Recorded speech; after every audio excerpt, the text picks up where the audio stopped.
Você já sentiu alguma vez que há palavras na Bíblia que parecem ocultas, como se esperassem o momento exato para se revelar à sua alma ferida? O Salmo 6 guarda esse mistério escrito em meio ao quebrantamento e ao desespero. Contém uma súplica tão poderosa que pode trazer cura imediata ao coração angustiado. Tenha misericórdia de mim, ó Senhor, porque estou enfermo. Sara-me, ó Senhor, porque os meus ossos estremecem. Salmo 6:2. Esta oração não brota apenas da dor, mas toca o coração de Deus com uma honestidade que transforma. Hoje vamos aprofundar neste salmo, muitas vezes ignorado, mas carregado de poder espiritual para restaurar o corpo, a alma e o espírito. Vamos mostrar como cada palavra pode ser um bálsamo divino para suas feridas mais profundas. Você está pronto para entender o que Deus tem reservado para você neste salmo, que nunca mais verá da mesma forma? Quando a alma geme com palavras que já não alcançam, quando os pensamentos se esgotam e a angústia se agarra ao corpo como um peso impossível de soltar, existe um lugar na Escritura que nem sempre é ensinado. O Salmo 6. Este não é um salmo que se cita com leveza, nem se recita como parte de uma rotina devocional comum. Este é um clamor escrito com lágrimas, um suspiro transformado em oração, um grito espiritual que transcende a lógica humana e abre as portas do céu. Davi, o homem segundo o coração de Deus, não escreve do trono neste trecho. Fala como um homem quebrantado, doente, à beira do colapso físico e emocional. Tenha misericórdia de mim, ó Senhor, porque estou enfermo. Sara-me, ó Senhor, porque os meus ossos estremecem. Salmo 6:2. Estas palavras não são poesia, são um lamento real. Davi não esconde sua fragilidade, não tenta maquiar seu sofrimento. Você já sentiu alguma vez que sua dor era tão profunda que até os seus ossos pareciam gritar por socorro? Isso não é exagero. Isso é quebrantamento. E o quebrantamento, quando levado ao altar correto, se transforma em uma chave de restauração imediata. Porque Deus não responde ao orgulho, não reage à autossuficiência, mas se inclina quando uma alma geme com sinceridade. Isaías 57:15 confirma com clareza: Eu habito na altura e na santidade, e com o quebrantado e humilde de espírito, para vivificar o espírito dos humildes e vivificar o coração dos quebrantados. Este salmo não é simplesmente uma súplica, é uma confissão total. Davi não se defende, não se justifica, não argumenta, apenas suplica. E nessa súplica sem filtros revela-se algo que poucas vezes se ensina com força: a cura no reconhecimento da nossa completa dependência de Deus. Porque enquanto tentarmos controlar o processo da nossa restauração, o céu permanece em silêncio. Mas quando as nossas forças se acabam e não resta mais que uma frase trêmula como "Tenha misericórdia de mim, Senhor", então acontece o sobrenatural. O céu ouve, o céu responde. Este salmo tem sido ignorado muitas vezes porque nos confronta com a nossa humanidade. Estou cansado de gemer. Todas as noites inundo de choro o meu leito. Rego a minha cama com as minhas lágrimas. Salmo 6:6. Quem escreve algo assim senão alguém completamente vencido pela dor? E, no entanto, não há vergonha neste choro, não há condenação nesta confissão, há poder, há um tipo de oração que só se constrói com lágrimas. E Davi sabia disso. Não falava do entendimento racional, mas da desesperação da alma que tocou o fundo. O próprio Jesus mostrou esse tipo de clamor no Getsemane. A Bíblia diz que a sua alma estava muito triste até a morte e que o seu suor era como grandes gotas de sangue que caíam até a terra. Lucas 22:44. Como pode um ser humano suar sangue senão quando a alma está completamente quebrada? Pai, se queres, passa de mim este cálice, porém não se faça a minha vontade, mas a tua. Este é o linguagem do Salmo 6, o linguagem dos que já não têm forças, mas ainda têm fé, porque isso é o que separa o quebrantamento que destrói do quebrantamento que cura, a direção para onde olhamos. Volta-te, ó Senhor. Livra a minha alma, salva-me por tua misericórdia. Salmo 6:4. Esta súplica mostra que, embora o corpo desfaleça, o espírito continua esperando em Deus. Mesmo quando os médicos não dão esperança, mesmo quando os amigos se afastam, mesmo quando a mente se turva. O inimigo sabe disso, por isso sua estratégia é clara: isolar você, fazer você acreditar que sua dor é grande demais para ser compreendida, convencê-lo de que suas lágrimas não têm sentido. Mas Deus vê cada uma delas. Salmo 56:8 confirma com uma ternura surpreendente: Tu contaste as minhas aflições, põe as minhas lágrimas no teu odre. Não estão elas no teu livro? Deus não apenas vê suas lágrimas, Ele as coleciona, não as despreza, Ele as valoriza, não as esquece, Ele as registra, porque cada lágrima derramada na sua presença é uma semente de restauração. E quando o tempo chega, essa semente floresce em cura. Este salmo, tantas vezes oculto entre os mais citados, é na verdade um mapa para quem está à beira do abismo. Não oferece fórmulas fáceis, mas revela uma rota real. Davi não foi curado no instante em que pronunciou suas palavras, mas algo aconteceu dentro dele. No final do salmo, seu tom é diferente. Já não há só súplica, há uma certeza. O Senhor ouviu o meu clamor, o Senhor recebeu a minha oração.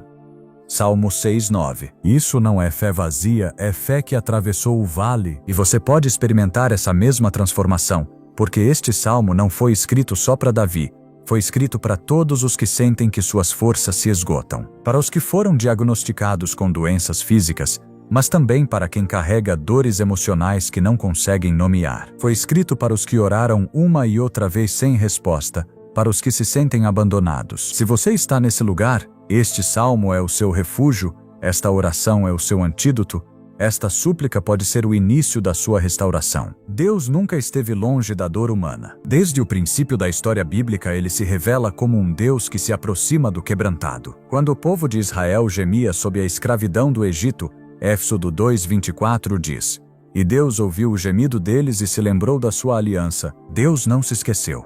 Deus ouviu. Deus respondeu. E se Ele fez com eles, fará com você, porque Ele é o mesmo ontem, hoje e para sempre.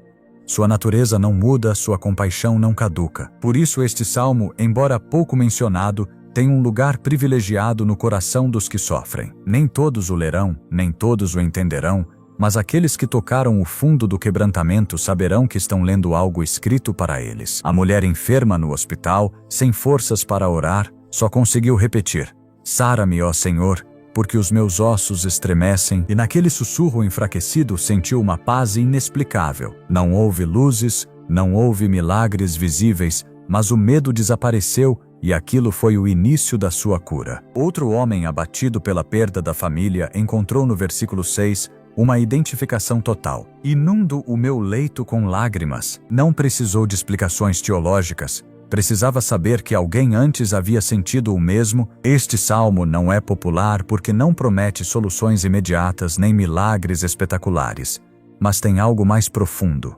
O poder de reconectá-lo com Deus desde o lugar mais escuro da sua vida. O poder de reorientar o seu coração para o eterno quando o temporal falhou. E nessa reconexão começa a verdadeira cura, porque Deus nem sempre muda as circunstâncias primeiro. Às vezes o que muda primeiro é a sua alma. Às vezes o que cura primeiro não é o corpo, mas a visão, não as feridas visíveis, mas as internas. Ele dá força ao cansado e multiplica as forças ao que não tem nenhuma. Isaías 49. Essas forças nem sempre se veem com os olhos, mas se sentem na alma, e isso basta para continuar. Assim começa este caminho, não com uma declaração triunfal, mas com uma oração quebrada. Não com uma canção alegre, mas com um sussurro trêmulo. Mas esse é exatamente o linguagem que o céu entende. E quando você o pronuncia do fundo do seu coração, como fez Davi, não importa quão quebrada esteja a sua vida, há uma promessa que se ativa. O Senhor ouviu o seu clamor. Você está pronto para avançar neste caminho de restauração? Porque mal estamos começando. Todas as noites inundo de choro o meu leito. Rego a minha cama com as minhas lágrimas. Salmo 6:6. Davi não escreveu isso para comover os outros, escreveu porque naquele momento sua dor era tão real que a única forma de desabafar a alma era através do choro. As lágrimas têm um propósito espiritual. Não são sinal de fraqueza como o mundo interpreta, mas uma manifestação direta da alma quebrantada diante de Deus. A cura escondida em cada lágrima derramada na presença dele. Há uma libertação invisível que começa quando o coração não aguenta mais e simplesmente se rende. Em Jeremias 9:1, o profeta clama: Quem me dera uma fonte de lágrimas para chorar dia e noite. Essa expressão não é poética, é uma confissão. A alma sensível à dor espiritual reage não com palavras vazias, mas com choro genuíno. O choro se torna uma oração muda que clama mais alto que 1000 discursos, porque Deus não precisa de eloquência para responder, Ele responde ao coração contrito. E quando esse coração se expressa através de lágrimas, sua presença se manifesta de forma poderosa. As lágrimas têm uma linguagem que transcende o raciocínio humano. São capazes de dizer o que a boca não ousa pronunciar. Quando a alma está ferida, confusa ou perdida, as lágrimas brotam como um desabafo que não precisa de tradução. Em Lamentações 2:18 se diz: derrama como ribeiro as tuas lágrimas dia e noite. Não te des descanso, nem repousem os teus olhos. Este chamado não é apenas para chorar, mas para persistir nessa entrega emocional como um ato de busca divina. Porque há batalhas que não se ganham com força, mas com entrega, e a entrega mais pura muitas vezes se expressa com lágrimas. Deus não é indiferente a essa linguagem. Em Salmo 39:12, Davi volta a dizer: não te cales perante as minhas lágrimas. Ele sabia que suas lágrimas tinham peso no céu, eram parte da sua adoração, eram parte da sua rendição. Quando um filho de Deus se derrama em choro diante do Pai, não está perdendo a fé, está aprofundando nela. Está reconhecendo que chegou ao limite dos seus recursos humanos e que só a intervenção divina pode restaurá-lo. Essa é a essência do Salmo 6. Um homem que chora na sua cama não porque foi derrotado, mas porque sabe que só Deus pode levantá-lo. O choro, quando vivido desde o espiritual, limpa.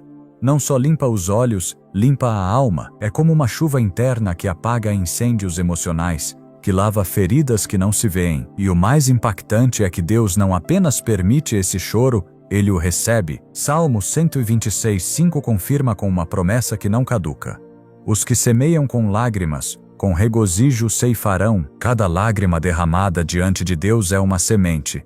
Não se perde.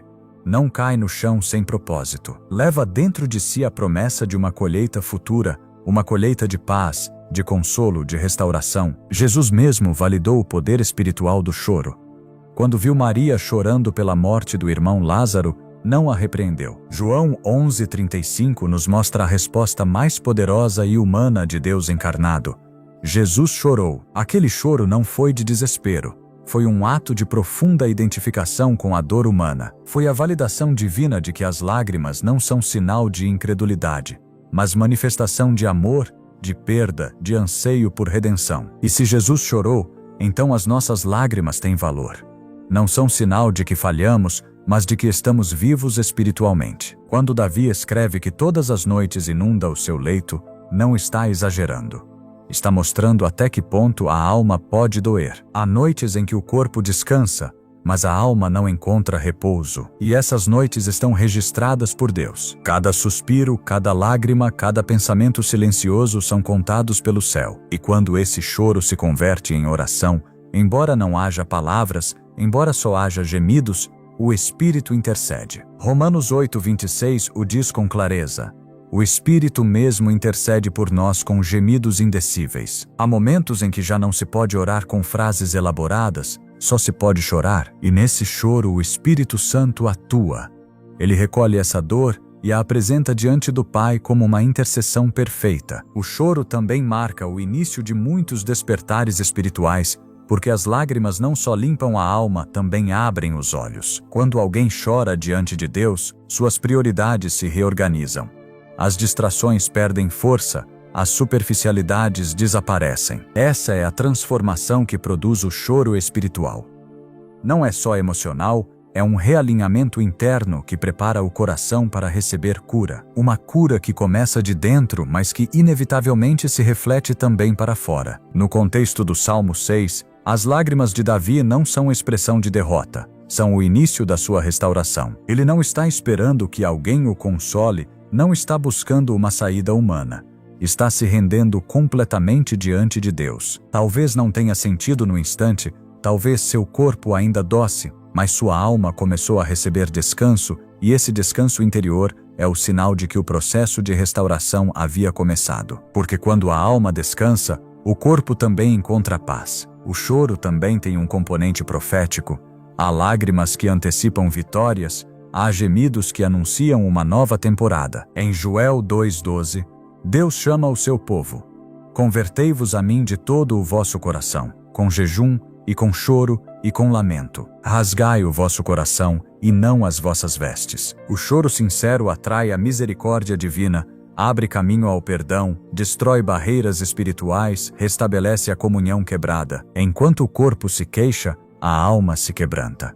E quando a alma se quebranta, Deus entra não através do barulho, mas através do silêncio cheio de lágrimas. Esse silêncio tem uma ressonância no céu que é impossível de ignorar, porque não há nada mais poderoso que um filho chorando diante do Pai.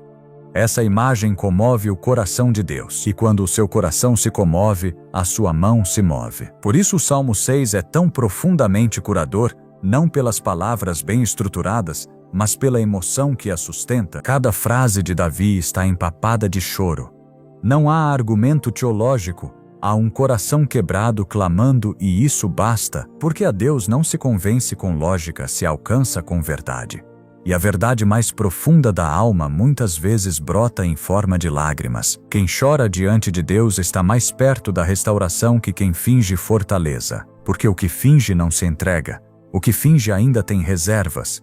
Mas o que chora soltou o controle, aceitou que só Deus pode fazer o que ninguém mais pode. E essa aceitação é o prelúdio do milagre. Deus se manifesta não nos tronos, mas nos altares de lágrimas, não nos discursos, mas nos gemidos, não na autossuficiência, mas na rendição. As lágrimas também revelam a profundidade do amor. Chora-se pelo que se ama, chora-se pelo que dói, chora-se pelo que importa. E Deus, ao ver nossas lágrimas, entende que não perdemos a sensibilidade espiritual, que ainda nos dói o pecado, que ainda nos importa a sua presença, que ainda precisamos dele. Essa necessidade é o que abre as janelas dos céus, não a perfeição, não a aparência, a necessidade. Em Apocalipse 21:4 se nos promete que Deus enxugará toda lágrima dos olhos deles. Essa promessa não teria sentido se as lágrimas não fossem importantes. O fato de que o próprio Deus se encarrega de secá-las nos mostra quão valiosas são. As lágrimas são então uma ferramenta espiritual, uma expressão profunda de rendição, um canal de cura. E no Salmo 6, Davi nos deixa um modelo claro de como usá-las. Não para manipular, não para impressionar, mas para render-se. E nessa rendição o céu responde, porque Deus não despreza quem chora com sinceridade, não o ignora, não o afasta, Ele o abraça, o restaura, o levanta. Assim avança a cura prometida neste salmo. Não com barulho, não com espetáculo, com choro, com entrega, com coração que se quebra diante de Deus. Não há paz nos meus ossos por causa do meu pecado. Versículo 3. Esta declaração não deve ser interpretada como condenação, mas como uma confissão libertadora. Reconhecer que a alma enferma pode afetar o corpo é o primeiro passo para a cura completa. Não toda doença física tem uma causa espiritual, mas muitas vezes a alma guarda cargas que com o tempo se traduzem em sintomas visíveis. O ressentimento, a culpa, o medo, a angústia são pesos que o corpo não foi feito para carregar por muito tempo. Deus, em sua misericórdia, permite que o corpo revele o que o coração silenciou, não como castigo, mas como advertência. O dor pode ser um alarme espiritual, um sinal de que há algo mais profundo que precisa ser tratado. O Salmo 6 não é um lamento casual, é um ato de confrontação espiritual. Davi não evade sua dor, a apresenta diante de Deus com total honestidade, e essa honestidade é o que inicia o processo de restauração. A confissão sincera não enfraquece a fé, a fortalece, porque uma fé que não reconhece a necessidade de ajuda é uma fé baseada no orgulho, e o orgulho fecha a porta à intervenção divina. O Senhor está perto dos quebrantados de coração e salva os contritos de espírito. Salmo 34:18. Essa proximidade não é figurativa, é real, é tangível. O corpo precisa de atenção, mas a alma precisa de rendição. O descanso físico pode ser útil, mas sem descanso espiritual não há verdadeira recuperação. Davi sabia que seu corpo não melhoraria enquanto sua alma continuasse em conflito. Por isso não clama primeiro por forças, mas por misericórdia. Não pede analgésicos, pede perdão, porque entende que a raiz da sua dor está além dos sintomas. Sua oração é uma forma de cirurgia espiritual. Cada palavra que pronuncia está dirigida não só ao alívio do corpo, mas à libertação da alma. Este princípio não mudou. A alma continua sendo o centro de onde flui a vida. Sobretudo o que se deve guardar, guarda o teu coração, porque dele procedem as fontes da vida. Provérbios 4:23. Quando esse coração está ferido, todo o resto se afeta, e quando se cura, todo o resto começa a se alinhar. Por isso o clamor de Davi não é expressão de desespero, mas de esperança. Porque embora seu corpo esteja fraco, seu espírito ainda tem fé suficiente para clamar. Fé suficiente para confiar que Deus pode restaurá-lo completamente. O Salmo 6 é caminho. Não oferece atalhos nem fórmulas, só oferece verdade. Uma verdade crua, honesta, que confronta, mas também liberta, porque nessa verdade está a chave da restauração. Davi não esconde sua dor, a expõe, não nega sua culpa, a confessa, não finge fortaleza, reconhece sua fragilidade e nessa humildade encontra o favor de Deus. A misericórdia que Davi invoca não é um conceito abstrato, é a resposta concreta de Deus ao coração arrependido. E essa resposta muitas vezes inclui cura física. Não porque Deus esteja obrigado, mas porque sua compaixão alcança todas as áreas. Quando a alma é curada, o corpo sente. Quando o espírito é restaurado, a mente se clareia, o coração se fortalece, as forças voltam. Não porque desapareçam todos os problemas, mas porque a carga foi transferida. Já não se carrega sozinho o peso. Agora a alma descansa naquele que prometeu levar nossas cargas. Vinde a mim todos os que estáis cansados e sobrecarregados, e eu vos aliviarei. Mateus 11:28. Esse descanso é o que a alma precisa para começar a curar verdadeiramente. Não é passividade, é repouso na presença de Deus. A oração de Davi no Salmo 6 é o modelo perfeito desta restauração integral. Não começa com força, mas com rendição. Não se foca no sintoma, mas na raiz. Não busca soluções humanas, mas intervenção divina. E essa oração, embora escrita há séculos, continua sendo um guia atual, porque a alma do ser humano continua precisando do mesmo. Consolo, direção, perdão, cura. E Deus continua oferecendo o mesmo: misericórdia, restauração, presença, mas tudo começa com uma decisão. A de clamar com sinceridade, a de render-se sem condições, a de expor a alma diante de Deus, sabendo que em suas mãos não há condenação, mas graça. Quando Davi diz: "Sara-me, ó Senhor, porque os meus ossos estremecem", está reconhecendo algo que muitos temem dizer: que não aguenta mais. E nessa confissão há poder, porque Deus não precisa de aparências, precisa de verdade. E quando se lhe oferece essa verdade, ele responde. O silêncio prolongado apaga o discernimento, enfraquece a vontade e deixa portas abertas que jamais deveriam ficar sem vigilância. Por isso, quando Davi passa da paralisia à súplica e rompe seu mutismo com um clamor claro, o Salmo 6 mostra uma virada espiritual que não vem de estratégias humanas, mas do poder que se desata assim que a oração volta a ocupar seu lugar. Não é casual que onde havia cansaço, ossos estremecidos e noites molhadas de lágrimas, de repente apareça uma certeza que antes não estava. O Senhor ouviu o meu clamor. O Senhor recebeu a minha oração. A frase não nasce na comodidade, surge como espada depois da batalha interior. Porque a oração é o ato que desarma a acusação, sufoca a voz do medo e corta o suprimento do inimigo. O adversário se alimenta da distância, prospera na secura, encontra campo livre quando os lábios calam e o coração se converte em deserto. Por isso Pedro adverte com sobriedade: sede sóbrios e vigilantes. O vosso adversário, o diabo, anda em derredor como leão que ruge, buscando a quem devorar. 1 Pedro 5:8. O verbo vigiar não descreve um estado passivo. Remete a uma guarda que não baixa o olhar, a uma postura de oração que converte a noite em posto de vigilância. Sem essa guarda, o rugido encontra eco. Com essa guarda, o rugido perde a presa. A Escritura une vigilância e oração como duas asas de um mesmo pássaro. Jesus o estabelece no horto: vigiai e orai para que não entreis em tentação. O espírito está pronto, mas a carne é fraca. Mateus 26:41. Quando os discípulos dormem, cedem à pressão e sucumbem ao temor. Quando Jesus ora, se afirma na vontade do Pai e atravessa a hora mais escura com uma resolução impossível de entender sem esse diálogo. O contraste é revelador. Onde há sono, há dispersão. Onde há oração, há direção. O silêncio complacente adormece, a oração desperta. O inimigo não teme rotinas vazias nem discursos que não nascem na presença.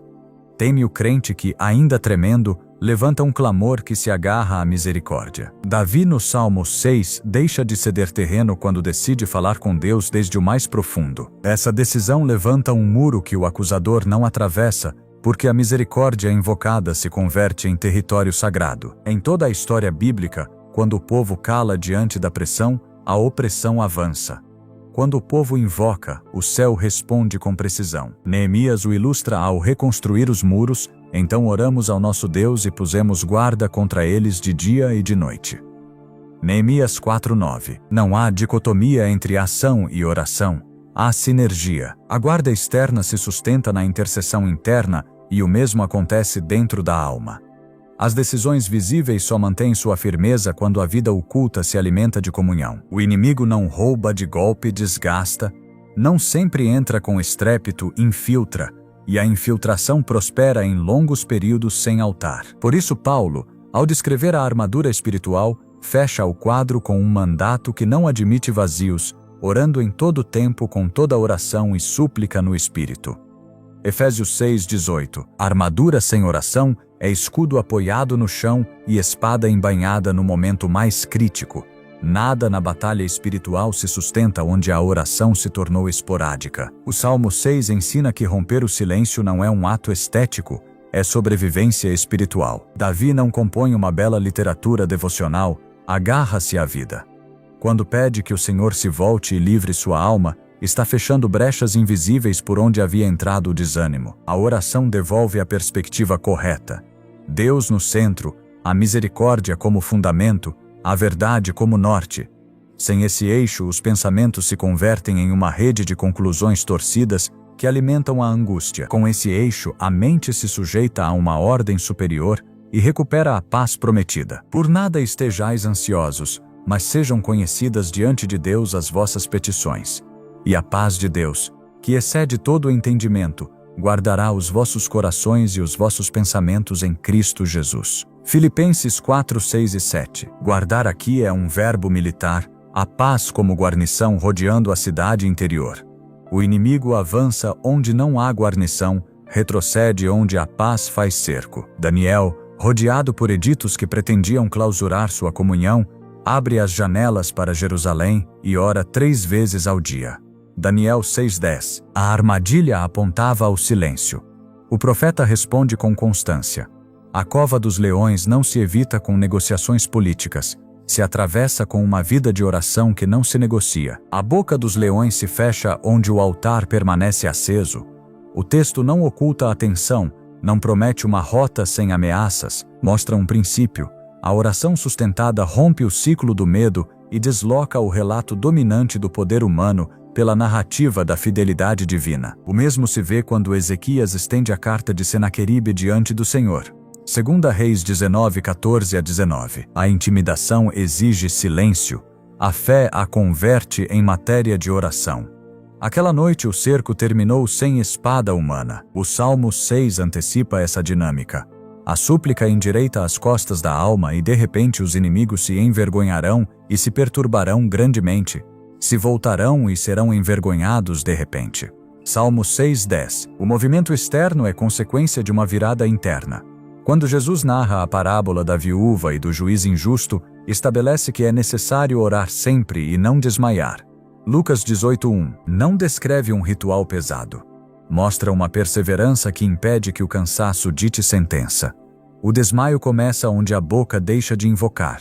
A viúva não tem influências, só tem voz. A igreja muitas vezes esquece que sua maior influência não está na praça pública, mas na sala do trono. A oração não maquia a impotência, a inverte. Por isso Joel proclama que todo aquele que invocar o nome do Senhor será salvo. Joel 2:32. E Paulo confirma que todo aquele que invocar o nome do Senhor será salvo.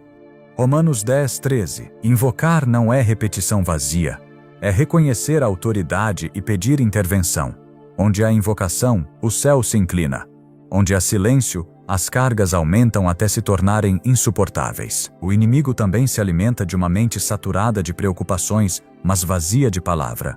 A oração se nutre da Escritura e a Escritura se torna lâmpada quando é pronunciada de volta ao autor. A tua palavra é lâmpada para os meus pés e luz para o meu caminho. Salmo 119, 105. A fé vem pelo ouvir da palavra de Cristo. Romanos 10, 17. Sem esse ouvir, o que se ouve com mais força é a voz da ameaça. Davi no Salmo 6 não cita fórmulas, mas sua linguagem está empapada da teologia da misericórdia, do conhecimento íntimo do caráter de Deus, da certeza de que o Senhor não rejeita para sempre quem clama, sua oração não se apoia em méritos, se afirma em quem é Deus. Esse deslocamento teológico é decisivo. Enquanto o foco permanecer no próprio desgaste, o silêncio parecerá razoável. Quando o foco volta ao rosto do Senhor, a intercessão se torna inevitável. O silêncio, além disso, normaliza a condenação. Onde não há confissão, a culpa reverbera sem saída. Davi o sabe e em outros salmos confessa o efeito devastador de calar. Enquanto calei, envelheceram os meus ossos no meu gemer todo dia. Salmo 32, 3. O corpo sentiu o peso de um segredo que não podia sustentar. A solução não foi fortaleza emocional, foi abrir a boca diante do Deus que perdoa. Confessarei as minhas transgressões ao Senhor, e tu perdoaste a maldade do meu pecado. Salmo 32, 5. O Salmo 6, embora não desenvolva a confissão explícita, mantém o mesmo espírito, nenhuma máscara, nenhuma defesa, só súplica. Esse desarmamento interior priva o acusador de sua arma favorita. Apocalipse o declara com contundência: eles o venceram pelo sangue do Cordeiro e pela palavra do seu testemunho. Apocalipse 12, 11. O sangue é o fundamento. A palavra pronunciada desde esse sangue é a resposta que silencia a acusação. A oração não só pede, também resiste. Sujeitai-vos, pois, a Deus, resisti ao diabo e ele fugirá de vós. Tiago 4, 7. Submissão e resistência formam uma sequência inseparável. Resistir sem submeter-se é voluntarismo. Submeter-se sem resistir é quietismo. A oração faz ambas coisas ao mesmo tempo. Dobra os joelhos diante do rei e planta bandeira diante do invasor. Paulo acrescenta uma peça-chave: não deis lugar ao diabo. Efésios 4, 27. O lugar se cede com hábitos, com permissões ocultas, com omissões prolongadas. A primeira recuperação de território acontece quando a alma reinstala seu altar e converte a manhã, o meio-dia e a noite em pontos de encontro com o Senhor. Não se trata de um relógio tirano, trata-se de uma vida que recusa ofertas de trégua com a tibieza. Há além disso uma dimensão de adoração que o inimigo não suporta. Tu és santo, tu que habitas entre os louvores de Israel.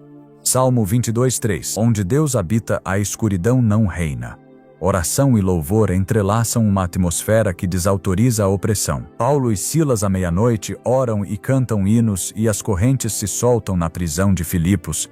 Atos 16, 25 e 26. Aquela meia-noite não é um horário romântico, é uma descrição espiritual. A hora em que o silêncio pareceria lógico, a hora em que o cansaço poderia justificar calar.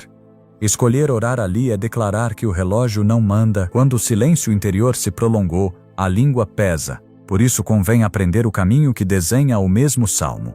Olhar para Deus por seu nome, pedir misericórdia sem adornos, reconhecer a enfermidade da alma sem desculpas, suplicar intervenção com palavras simples, afirmar a fé com certeza verbal. Não é um algoritmo, é uma curva de retorno.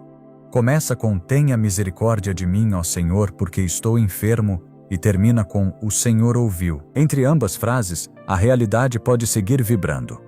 Os problemas podem ainda estar presentes, mas a alma passou da sombra à luz do rosto divino. E uma vez nessa luz, o inimigo perde o alimento principal, o nosso acordo com seu relato. A oração muda o acordo. Aí reside sua potência. O caráter dinâmico da vida de oração evita cair na rigidez. Há gemidos indecíveis quando não há palavras. Romanos 8, 26. Há silêncios reverentes que não são omissão, são adoração expectante. Há proclamações de promessa que se dizem por cima dos ventos, como Elias anuncia chuva enquanto o céu está claro. Há orações de pacto que se sustentam no tempo, como Ana quando derrama sua alma diante do Senhor e não sai igual como chegou. A oração se adapta à estação, mas em toda a estação mantém o mesmo coração. Dependência. O inimigo, pelo contrário, repete sua tática. Divide, isola, cala. Se consegue que as mãos deixem de se levantar, que os olhos deixem de olhar ao céu, que a boca deixe de invocar, terá conseguido que a batalha se perca antes de ser travada. Por isso, no meio do Salmo 6, quando a voz volta a se levantar, produz-se a ruptura do ciclo. Do lamento se passa à confiança, da pesadumbre ao anúncio, do esgotamento à autoridade. Não é um otimismo psicológico, é a autoridade que nasce de ter estado diante do trono. Apartar-se-ão de mim todos os meus inimigos, declara Davi. E essa frase não surge de uma autoafirmação, surge do eco de ter sido ouvido. A oração te devolve o linguagem do reino. Em termos práticos, recuperar a voz implica abrir espaço concreto ao encontro. Não se trata de palavras mais longas, mas mais verdadeiras. Bastam orações como as do Salmo. Volta-te, Senhor, livra minha alma, salva-me por tua misericórdia. Essas linhas repetidas com consciência refazem o tecido do interior e fecham entradas por onde o temor havia se infiltrado. A constância importa não como obrigação, mas como respiração. A alma que respira em intervalos prolongados se asfixia, a que respira com frequência se fortalece. Paulo o traduz em uma consigna breve que abarca tudo: orai sem cessar. 1 Tessalonicenses 5,17. Não pede uma prece interminável, aponta uma postura sustentada. Viver orando não é viver encerrado, é viver conectado. Quando Davi, no final do Salmo 6, fala do retrocesso súbito dos seus adversários, ensina que a oração não só protege por dentro, também impacta por fora. As realidades externas não se tornam magicamente complacentes, mas ficam subordinadas ao decreto do Altíssimo. A luta continua, mas em outra quadra. E nessa quadra, onde a vontade de Deus é lei e a misericórdia é o terreno, o inimigo não encontra alimento porque a casa já não está vazia, está cheia de glória. Jesus adverte sobre casas varridas e arrumadas, mas desocupadas, que terminam pior que antes. Mateus 12, 43 a 45. A oração não só limpa, enche. A oração não só afugenta, habita. A oração não só apaga fogos, acende lâmpadas. O Salmo 6, lido nesta chave, se torna manual de guerra íntima. Não exalta a dor, não romantiza a lágrima, não absolutiza a escuridão. Apresenta a rota para transformar noites em altares e altares em amanheceres. Onde havia cama inundada, aparece cama custodiada por paz. Onde havia ossos estremecidos, surge um espírito vivificado. Onde havia inimigos à espreita, irrompe vergonha sobre eles. Tudo começa quando a alma deixa de calar. Tudo se acelera quando a boca nomeia o Deus que ouve. Tudo se afirma quando a fé, ainda que fraca, articula seu clamor. O inimigo se alimenta do silêncio porque o silêncio impede que a luz irrompa com palavra dita. A criação nasce com um haja luz pronunciado. A salvação se confessa com boca que crê e declara. As correntes caem onde o louvor soa à meia-noite. Romper o mutismo não é um gesto poético. É o ato pelo qual a ordem de Deus volta a ocupar seu lugar na história pessoal. Se o Salmo 6 pôs em evidência a trama que queria sufocar a voz, também entregou a chave para terminá-la. Levantar o clamor com a simplicidade de Davi, afundar a raiz na misericórdia, vigiar quando a carne busca cama e a fé pede guarda, sustentar a invocação até que a paz faça cerco. Desde aí se entende a afirmação final, não como desejo, mas como veredicto. O Senhor ouviu, e quando ele ouviu, o céu se inclina, a terra responde e o inimigo perde a dieta que o mantinha forte, porque já não há silêncio que o alimente, só uma voz que noite após noite, dia após dia, volta a dizer com plena certeza: sara-me, ó Senhor, volta-te. O Senhor ouviu o meu clamor. Quando o salmo passa do gemido ao veredicto, a atmosfera muda de raiz e o coração reconhece o movimento invisível do céu sobre a terra. O Senhor ouviu a voz do meu choro, o Senhor ouviu o meu clamor. Recebeu o Senhor a minha oração. Salmo 6, 8 e 9. Não é um consolo abstrato, é uma afirmação que corta a escuridão. A Escritura confirma essa prontidão divina com uma precisão que sustenta a fé. Antes que clamem, eu responderei. Enquanto ainda estiverem falando, eu terei ouvido. Isaías 65, 24. Daniel o viveu no exílio quando Gabriel lhe disse: desde o princípio das tuas súplicas foi dada a ordem. Daniel 9, 23. E Ezequias o comprovou quando ainda Isaías não saíra do pátio, chegou a palavra que revertia sua sentença e acrescentava anos à sua vida. 2 Reis 24 a 6. Esse é o padrão do reino. Deus se inclina quando o clamor é verdadeiro. A misericórdia se adianta aos passos do suplicante. A paz se instala como guarda sobre o pensamento e as forças voltam como se a alma respirasse pela primeira vez. O Salmo 6 não termina em choro, termina em certeza. Onde havia cama inundada, agora há altar aceso. E sobre esse altar, a mesma frase volta a se levantar como selo. O Senhor ouviu. A cura começa no altar do quebrantamento, onde a alma reconhece que não pode sustentar-se sozinha e se rende diante da misericórdia divina. Ali se cumpre o que o Senhor declarou: ao coração contrito e humilhado não desprezarás tu, ó Deus. Salmo 51, 17. O clamor de Davi no Salmo 6 mostra que a restauração não surge do esforço humano, mas de um coração aberto que permite que a graça o invada. Desde esse altar, a presença de Deus não só limpa lágrimas, mas restaura ossos, mente e espírito, deixando uma paz que ninguém pode arrebatar. A última palavra deste trajeto não é a dor nem o esforço, mas o governo de uma paz que aprende a permanecer e traduzir-se em uma forma de viver. O que o Salmo 6 acendeu não se guarda em vitrine devocional, torna-se ritmo, mente sujeita, vontade orientada, passos que escolhem o que edifica e descartam o que escurece, porque a cura verdadeira não nasce apenas da ausência da dor, mas da presença constante de Cristo governando o coração. E a paz de Cristo governe em vossos corações.